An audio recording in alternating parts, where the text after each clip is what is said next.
Hi, this is Scott Garibay, and today we're going to talk about Dungeons & Dragons 5th Edition, and we're specifically going to talk about guided activation.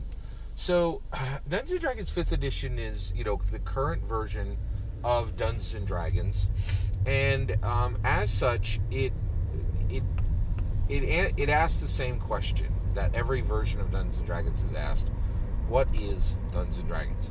Of course, there are a number of foolish people, low-thinking people, right? People who look at the surface who think that Dungeons & Dragons is a game. It is my strong belief that it is not. I think what it is a guided activation. So, what is a guided activation? So, a guided activation for any human who chooses to interact with Dungeons & Dragons in the way it was originally designed. That's what, in my humble opinion, that's what Dungeons & Dragons is. So let's talk about that guided activation. So you might be familiar with guided meditation. So guided meditation is someone who understands meditation will guide others into a productive meditation, a state where they can maybe push off some of the thoughts they don't want to deal with, or isolate thoughts they do want to deal with, and then process those in a quiet, calm manner. Guided meditation is a way to kind of calm oneself, to focus oneself, to center oneself, right? So what is a guided activation? So I think that Dungeons & Dragons is specifically a two-layered guided activation. It activates dungeon masters and it activates dungeon players in two separate ways. So let's talk about them.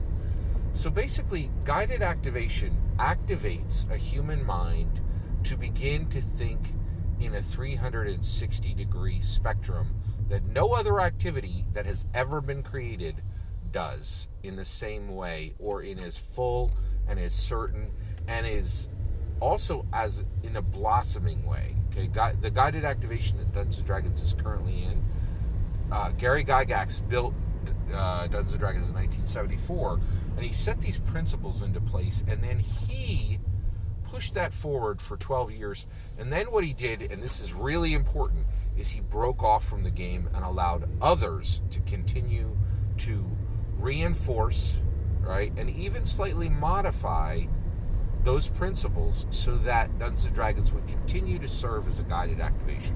All that's what I think has happened with Dungeons & Dragons, okay? So how does this guided activation work? So for a dungeon master, here's the best way to understand it. Let's say you have a heart surgeon, okay? And you have a janitor, right? So the heart surgeon is does not play Dungeons & Dragons, okay? They are an unactivated human being, right? All they can do is interact with the people around them, right? And also work on this, somewhat important field of heart surgery, right? So they can save people's lives, right? Whatever. So you have that. Then you have a janitor, okay? The janitor, once they begin playing Dungeons & Dragons, becomes an activated human being, right? And you will hear very different things from these people once they begin to go down this path, right? So your heart surgeon, right? So the heart surgeon and the janitor go to the local diner, right? And somebody they just sit at the bar and they start their day, and they order their eggs and their coffee, right? And someone at the bar stools says, "Oh my gosh, look at Joe Biden's last decision," right? And the heart surgeon can say, "I don't care about politics," right? And actually, the heart surgeon, she could say, "Oh, I don't care about politics. Politics don't matter to me," because she's unactivated, right? You will never hear that janitor say that. They can't say, "Oh, I don't care what Joe Biden did." They can't say that because they're an activated human being. And as a dungeon master, they are responsible to build a world for their players. And in order to build a realistic world for their players, they cannot ignore politics, because they are responsible to run, barons and merchants and kings and queens and kings under the mountain and queens in the forest, and they have to understand diplomacy. There is no part of the human experience that they are allowed to ignore, like an ignorant heart surgeon, right? Because they're not unactivated the way the heart surgeon is. They are an activated janitor, a more important person in the idea, a more important person from the perspective of human intellectual evolution, right? So you could be a heart surgeon and have less to do with the growth of human intellect than a janitor, because you're unactivated and the janitor is activated, right? And it's not just politics, it's botany, it's human relationships, it's empathy, right? It's art, it's commerce, everything, right? The moment the janitor becomes a dungeon master, they are a world builder, and that is what has been activated in them, right? They have their, so all the heart surgeon has is her own simple, one-layered, one-dimensional world, just the people around her, right? But the janitor has the world around her. She has her own world that she's building, and she has other worlds that other dungeon masters have built, and she needs to weigh her world against those other worlds. She has a three-dimensional world-building mind, an activated human mind, and an activated human mind which takes her beyond human. Dungeons and Dragons activates the human intellect to take that mind to a place that no other activity in the world can do. Not at the same level, not at the same intensity, not at the same resonance, right? There are other activities that are similar, but it's much less powerful, right? It's just way less powerful, right? So basically, then also, all of that janitor's players, those dungeon players, they are being activated as well. They are activated for identity, right? And because they get to choose what player characters they choose, they activate the idea of a single life is insufficient, right? I don't live one identity. I have multiple memories. I have multiple sensory palettes. I have multiple genders, right? Look at it, right? For the heart surgeon, she just has whatever gender was given to her at birth, and whatever she might have two, right?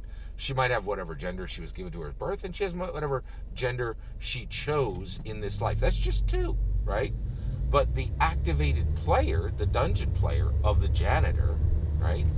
She can have 15 identities, and because of that, she will understand other people, have more empathy, and have a better relationship with other people than the heart surgeon could ever have, because their life is so unactivated, so flat, and so limited, right? So that's what Dungeons and Dragons actually is. It is a guided activation. It is activating you into a world builder. It is activating you into a multiple identity, echo of persons within one person, right? And it really is a fundamental change in human evolution, human intellectual evolution. And in this way, the idea that Dungeons and Dragons is a game is simply ludicrous, right? Now, we are at the beginning of this. Only a few people, I doubt less than 100 people in the world understand what I just said, right? But there will be a day where it will be fully understood and fully manifested, right? Now, you could start to move into this space now, understanding that when you sit at the Dungeons and Dragons table, something is happening in you that is changing the very nature of your own humanity, right? And changing how we evolve as a species, right? Or you can continue to listen to 50 other D&D commentators who still think it's a game. It just seems so ludicrous, right? So here we can see that, Dungeons and Dragons really resonates and functions in a way that nothing else has ever resonated. It sets behind books. It sets behind shamanic tales. It leaves whole areas of human experience behind as a relic, right? And I really think, we just need to be focused and need to understand what Dungeons and Dragons is, what it accomplishes, and understand from that perspective why it's so critically important. I'd love to hear your thoughts. Let me know in the comments below. Please consider liking and subscribing, and have a wonderful millennium.